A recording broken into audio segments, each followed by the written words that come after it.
Hello and welcome to Hops and Bros. This week, Let's get boozy. For an open window on a crappy world. Max and Chris from Ups and Brews. Ups and Brews. Welcome to Ups and Brews.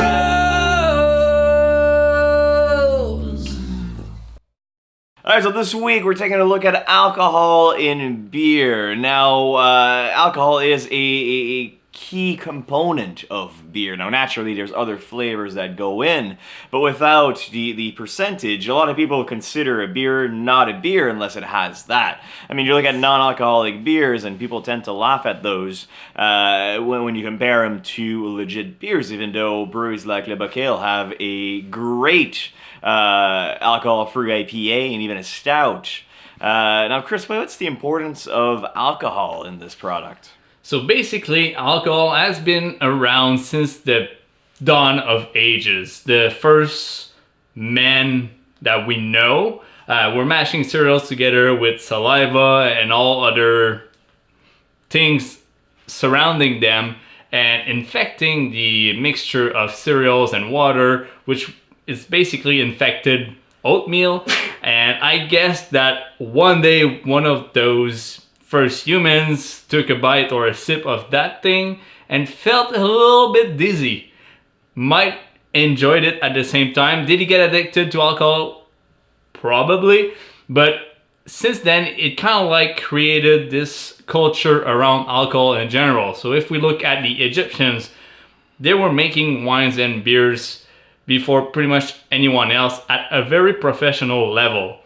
And it had a very important signification, I guess, spiritually, to get somewhere in another mindset. And also there was kind of like a classification of society ranged on the quality of what you were drinking. Something like that. I'm not an historian, 100%. Max is probably a lot better in that since he studied in history. But if we move a little bit more forward, industrialization, alcohol had a very, very big impact on just keeping everyone alive out there in England or in other industrialized city. Water was contaminated to a point that people were dying. So having alcohol in the beer actually helped killing off those bacteria and making people drink liquids again and stayed hydrated this way. So again, back in those days, we were speaking about very low ABV beers. Alcohol by volume, this is how you measure alcohol in general. But there's also other tricks. Max has all the science behind it. But Max, am I at the right spot right now? Sure. Yeah, sure. Right spot for alcohol saving lives, but the reason why it wasn't 8% stuff all the way. It was very low ABV just to get the bacteria out of the liquid. And definitely, we were talking about party gals in the past where you had different tiers of beer.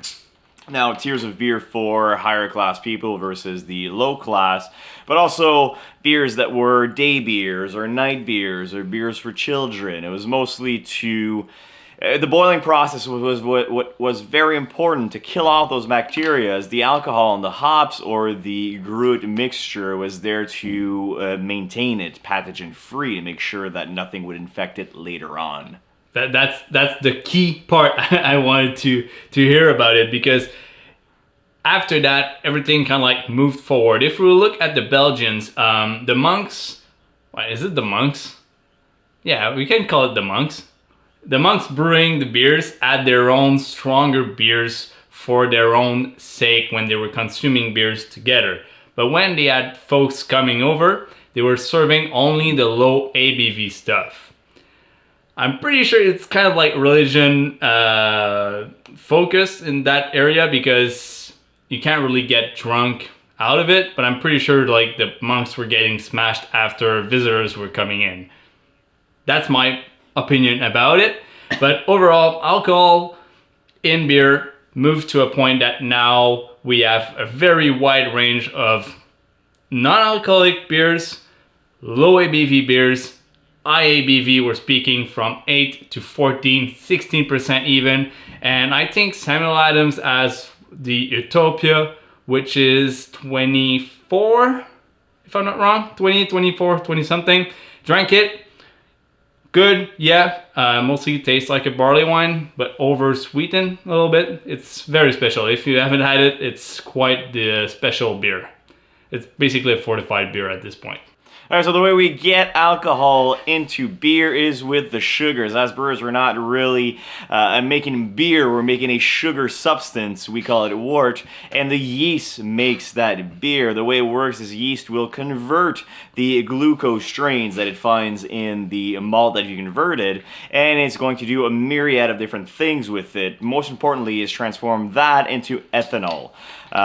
Which will therefore be your ABV in your beer, your alcohol content in that beer. It's also going to carbonate the beer. It does a lot of very mystical, awesome things, that yeast. That's basically how it happens. Now, depending on how you mash in, you're going to extract different kinds of sugars. Mash in super high, you might extract a little less because some of the amylase, the enzymes that transform the starches from the grain into fermentable sugars, might not get activated. So they're going to therefore not convert the amount of sugars they should. Now, if you do a step mashing, you could go and activate every single enzymes as it goes and create a very, very fermentable wort, which is great. You'll get the alcohol content a lot higher and to where you want it to be. Back in the day, they didn't really know how to do that. They just knew that the rule of thumb. Some people have a very negative connotation with rule of thumb, but as a brewer, the way we see it was, can you hold your thumb in the mash for X amount of time? If you can, the mash is at the perfect temperature. If you can't, it's too high or it's too low. But anyway, so the mash temperature is where you're going to decide how much sugar you extract. Then your yeast is going to either transform all those sugars into ethanol and CO2 and all that stuff, or it's going to have a hard time because the sugars are too complex. You're going to be left with a beer that has a little more body, a little more sweetness, and not quite as high of alcohol. You can play around with that to create your product. Last thing to add is different yeasts are going to ferment beers better than others. Brett yeast, extremely good at fermenting complex sugar. So you tend to have more clean, more high alcohol beers with Brett, at least with time, because they're going to actually convert more of those sugars. That's why you have different mashing techniques when you want to make more traditional Lambic or wild styles of beers. Last thing to mention about the mash-in temperature, if I can remember by the end of this sentence, we'll see. Yes, alcohol adds two main things to your beer. The first one is body. A low alcohol beer will have less body. The way to cheat your way around it to still have a beer that seems like it's a little more creamier, or at least it's not too thin, is by adding more oats or more wheat. It creates artificial body. The other thing you might want to do, I forget. I had it on the tip of my tongue and I forget exactly. What was I talking about? To create more body, or the two things alcohol is adding to your beer? So first you said body. Calories. The second thing is calories. So alcohol are calories. If you have a low ABV beer, generally you'll have a less caloric centric beer. Beer is quite high in calories, like super high. The beer I brewed is at, I think it's 120 calories per 100 milliliters. It's ridiculously high. The Grisette you did? Yeah, Grisette I did. It's crazy. It's crazy so high in calories. A full can is roughly 600 calories. Yeah, a buddy of mine has it at 300 and something per 100 milliliters because he has a lot of lactose and other stuff in there, and it's a high ABV beer. It's crazy.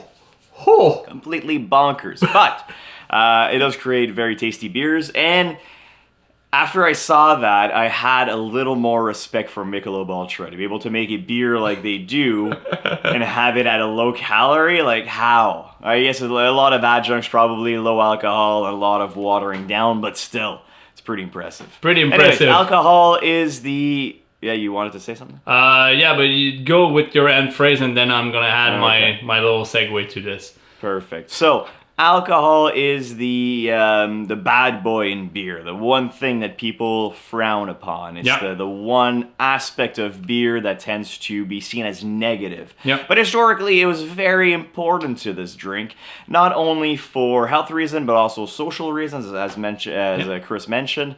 And in general, there's no beer, or there's no pure beer without alcohol. There's got to be something there, but there's ways around it, one way or the other. Always.